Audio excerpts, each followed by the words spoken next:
Je suis Guillaume du comité palestinien Rodez et je vous souhaite la bienvenue à ce rassemblement. Je compte plus le nombre de rassemblements qu'on a fait sur Rodez. Depuis jeudi, l'actualité aussi s'est accélérée puisque Israël s'est mis à bombarder l'Iran. On remarque qu'Israël a bombardé 5 pays en une semaine, le Liban, Gaza, la Syrie, le Yémen et maintenant l'Iran. Que celui qui semblerait déstabiliser le Proche-Orient, c'est Israël. Je vais vous donner quelques points d'info. Les points positifs, c'est que la mobilisation palestinienne se structure, se renforce au niveau international et on a pu assister à plusieurs actions coordonnées pour tenter de briser le blocus de Gaza. Alors vous avez, je vous parlais mercredi de la caravane Soumoud qui partait du Maroc et qui tentait de traverser toute l'Afrique du Nord pour briser le blocus de Gaza. Donc cette caravane est bloquée actuellement à la frontière égyptienne.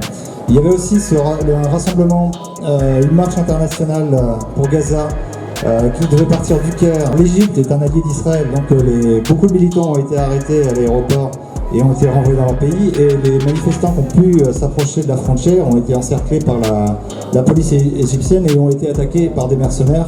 Ils ont été passés à tabac. Il reste encore quelques groupes qui tiennent devant la frontière, mais bon, il faut rester attentif à ça. Il y a plusieurs syndicats européens, dont la CGT Fos-sur-Mer, qui a refusé d'embarquer des armes à destination d'Israël. Il y a d'autres syndicats italiens qui l'ont fait, donc ils font honneur au syndicalisme, et c'est ainsi qu'on a découvert que la France vendait des armes depuis le début des massacres à Israël. Et enfin, il y a le Madeleine, donc ce bateau humanitaire qui a été arrêté dans les eaux internationales et dont l'équipage a été kidnappé. La plupart ont été libérés, il reste Pascal Moriaras de la CGT, il y avait Yanis Hamadi de Blast, le néerlandais Van Vren, j'ai plus son prénom, oui, le marin néerlandais. Ils étaient censés être mis dans des avions. Moi, j'ai pas plus d'infos là-dessus. On pense à eux très fort. À raison de ce rassemblement, on voulait alerter.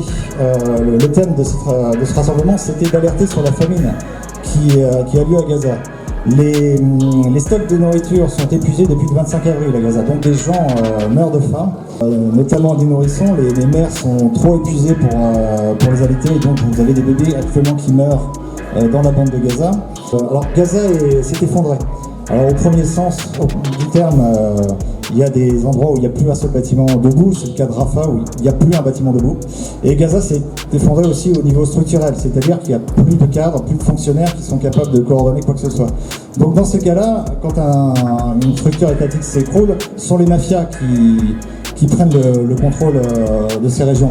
Et Jean-Pierre Fulup a pu constater l'apparition de mafias palestiniennes armées d'armes toutes neuves de fabrication israélienne et qui attaquent les convois humanitaires. C'est-à-dire que passer 500 mètres à la frontière, ces convois se font attaquer par les mafias et les Palestiniens qui chercheraient à escorter ces convois, dont quelques milices du Hamas, se font viser par des attaques de drones se font tuer.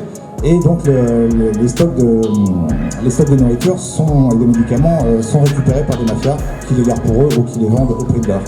Donc c'est une stratégie d'Israël de monter les Palestiniens les uns contre les autres, de les diviser. C'est une technique de guerre. On est là pour maintenir la pression, pour saturer l'espace public d'appel à la paix, à une paix juste en Palestine. Il faut que nos gouvernements occidentaux reconnaissent l'État de Palestine et il faut également qu'il y ait des sanctions contre l'État d'Israël. Parce que parce que Netanyahou a les mains libres qu'il s'autorise à ravager toute la région du Proche-Orient. Donc merci de vous rassembler une fois de plus ici. Bravo à tous ceux qui se mobilisent de par le monde.